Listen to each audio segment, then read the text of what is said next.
Merrick family and friends, in the interest of enlightening us all, we found that last night's presentation and my parents, Ned and Doug's fabulous 50th anniversary special, we found the speeches that were given were drowned out, and we found it unsatisfactory based on the background noise of the bustling restaurant. So here, we thought it'd be in the interest of everyone to hear the inspiring words from my parents and recorded fresh. So here we will send it off to my dad, and we will have a recording forever for posterity.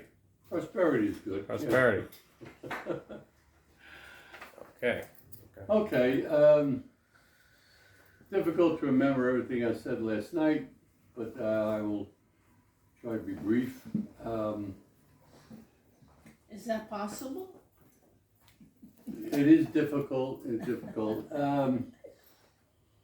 Without a room full of people to speak to, and it's hard to remember everything I said and thought of at the time.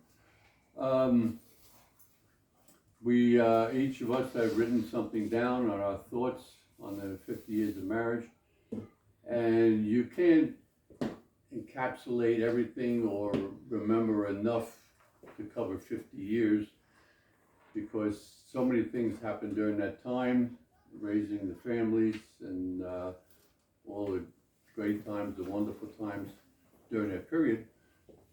But there's a couple of things that maybe need to be said. So I wrote a few things, and the top of it was, at this point in time, I said to Annette, I think I'm your forever husband, which is a word people use today to cover a lot of things, but it's true.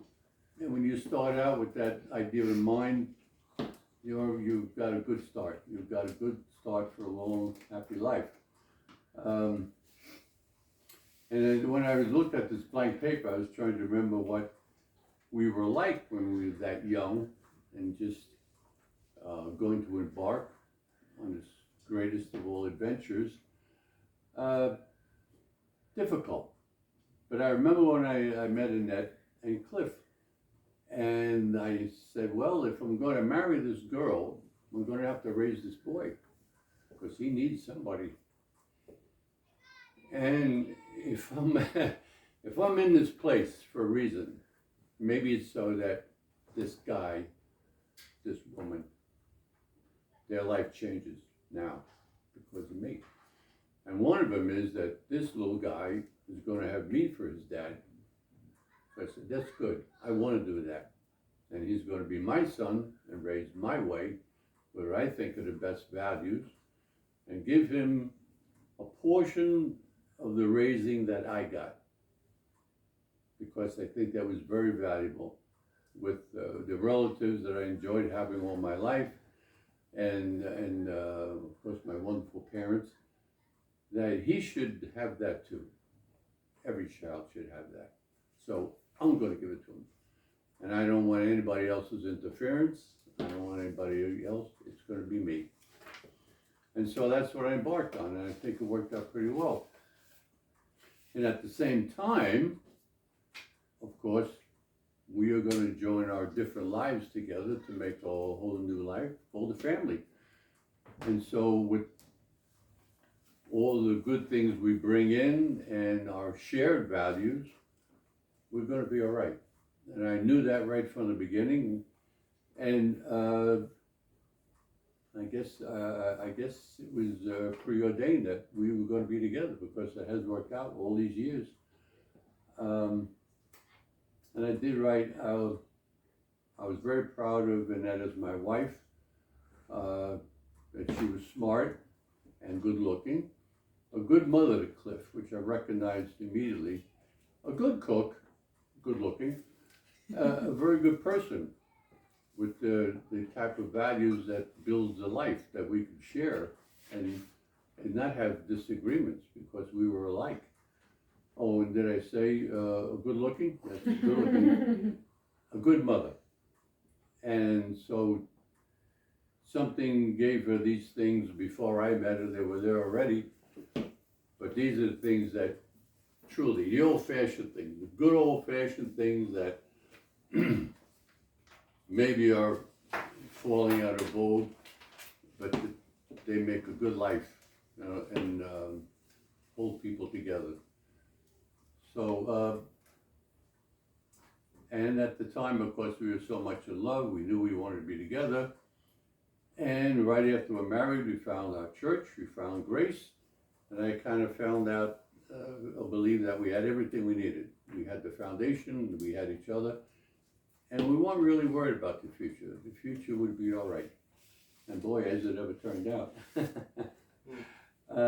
Now all these years later, I'm still in love with this woman who had those beautiful eyes. As a young girl I married, and the same beautiful smile.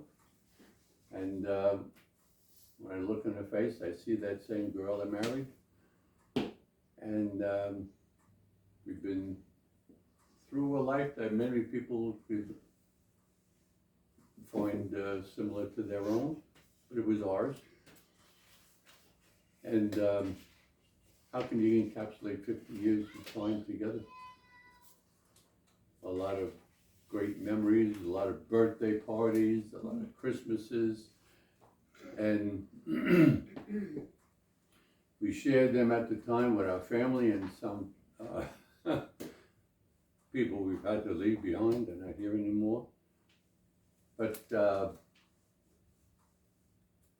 did we think it would be that way in all those 50 years? You don't know. You don't know what's going to happen.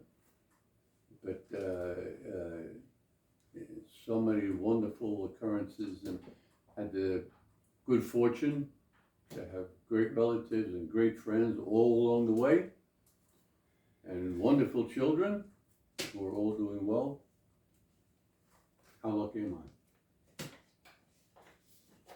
What do you think, Penny? As lucky as I am. It's Yeah, called you were blessed. there. There were many things that I was attracted to Doug when we first met. He was a great kisser. He always looked good when we went out. He was tall, handsome, and slim. He is the most honest man I have ever met, with great integrity. And Doug will get up late at night to get orange juice for me when I'm having a low sugar episode. He makes me tea every morning, just the way I like it. He will cover my feet with the covers when my blanket slips off. He keeps my car clean and always gave me the better car to drive. He always worked hard, working 2 jobs and doing side jobs to support our family. He loves to hug our children and grandchildren. He loved to play with them when they were little, and he still tells us corny jokes. His family means everything to him. He is so smart. He knows so much about military planes, ships, and of course cars. He tries to cook, and he makes great sausage and peppers. He is generous, he has a sense of humor, and he was a great master mason. He loves and respects Jesus as his Savior, and we still hold hands like now. And we have only just begun. It's 50 coming up. All right. Another 50 years.